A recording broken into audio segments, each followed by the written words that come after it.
उत्तर प्रदेश की 80 लोकसभा सीटों में कन्नौज लोकसभा सीट का चुनाव बेहद गर्मी पकड़ रहा है और इस लोकसभा सीट पर समाजवादी पार्टी से अखिलेश यादव, बीजेपी से सुब्रत पाठक के बीच कड़ा मुकाबला है।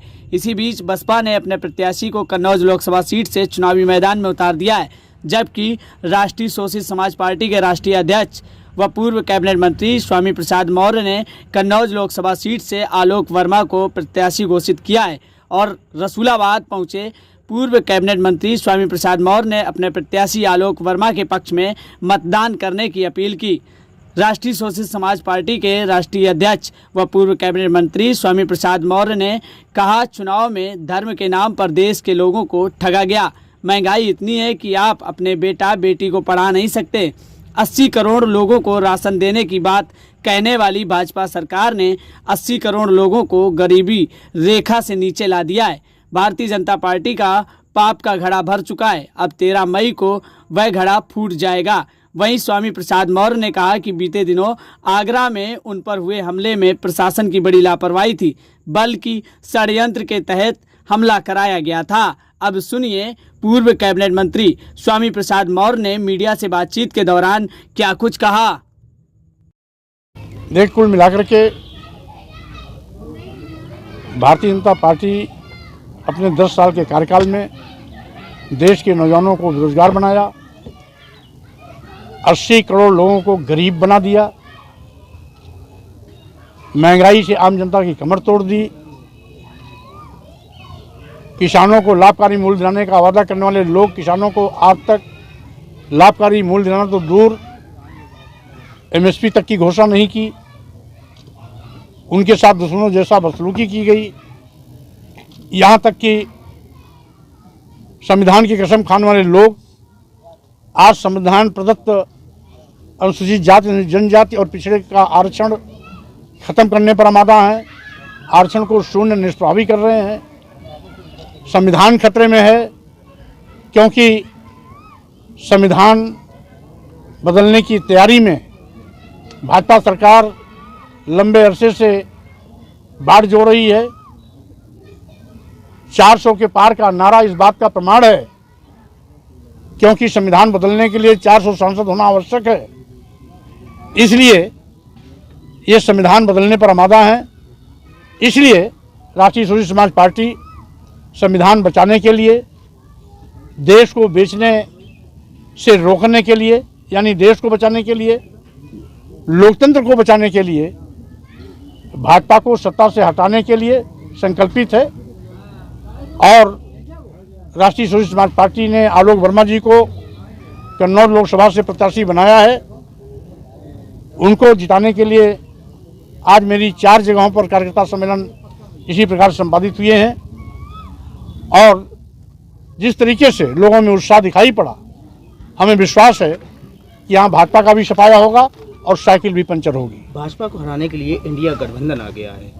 ऐसे में क्या लगता है कि आपकी पार्टी भाजपा को हराने के लिए पर्याप्त है या कहीं किसी से गठबंधन करने की आपकी भी? देखिए, चुनाव के लगभग 3 दौर खत्म हो चुके हैं।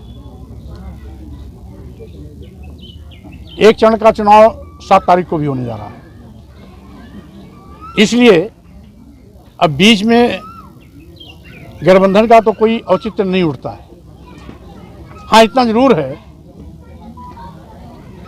भारतीय जनता पार्टी को सत्ता से हटाने के लिए, भारतीय जनता पार्टी को सरकार से बाहर का रास्ता दिखाने के लिए, 2024 लोकसभा में चुनाव में भाजपा को पटरी देने के लिए हम संकल्पित हैं।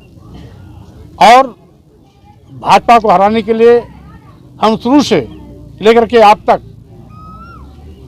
एक मजबूत संकल्प के साथ आगे बढ़ रहे हैं। आज भी उस पर कायम है। कन्नौज में भी इसीलिए मैं आया हूँ, यहाँ भी भाजपा का सुपड़ा साफ होगा। रही बात कहीं पर जहाँ हम मजबूत हैं, कहीं पर यदि बीएसपी मजबूत है, कहीं पर अगर आज़ाद समाज पार्टी मजबूत है तो उसके भी प्रत्याशी को जिताना है, और कहीं इंडिया अलायंस जीतने की स्थिति में है तो उसको भी जिताना है। मकसद हमारा है कि भारतीय जनता पार्टी को किसी भी तरीके से सत्ता में आने से रोकना है, क्योंकि भारतीय जनता पार्टी के रहते आज देश कंगाल होता जा रहा है, गरीबों का देश बनता जा रहा है, नौजवान बेरोजगार होते जा रहे हैं, संविधान खतरे में है, लोकतंत्र खतरे में है, देश खतरे में है। इसलिए देश को बचाने के लिए, लोकतंत्र को बचाने के लिए, संविधान को बचाने के लिए भाजपा को सत्ता से हटाना ही होगा। अच्छा, एक आगरा से वीडियो वायरल हुआ था आपके साथ अभद्रता का, उस पर क्या कहेंगे? किस तरीके की मानसिकता वाले लोग हैं और उस पर आपके द्वारा कोई कार्रवाई, कोई मांग? अगर किसी भी निर्वाचन आयोग की अनुमति से अगर कोई सभा आयोजित की गई है और वहां पर यदि कोई सिरफिरा मीटिंग में व्यवधान डालने के लिए जूता फेंकता या चप्पल फेंकता है, तो सारी की सारी जिम्मेदारी उस जिला प्रशासन की है। जिला प्रशासन के निकम्मेपन के चलते ऐसा हुआ है। जिला प्रशासन उसके खिलाफ एफआईआर करने के बजाय 151 में उसका चालान कर दिया।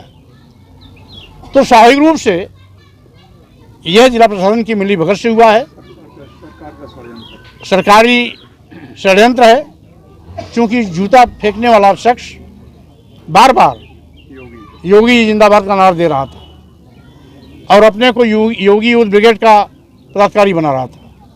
तो स्वाभाविक रूप से ये सत्ता के वो सिरफिरे लोग हैं जो सत्ता की शय पर आज गुंडागर्दी पर आमादा हैं और ऐसे लोगों को सरकार बचाने का संरक्षण दे रही है।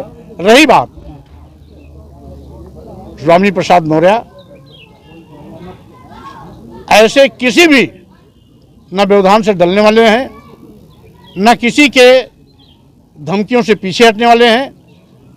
स्वामी प्रसाद मौर्य का अभियान आगे चलता रहेगा और भाजपा के सफाये तक ये अभियान जारी रहेगा। यूपी की 80 सीटों में कितनी आपको मिल रही है? कितनी आप जिताने का प्रयास कर रहे हैं? बहरहाल भाजपा का सुपड़ा साफ होने जा रहा है।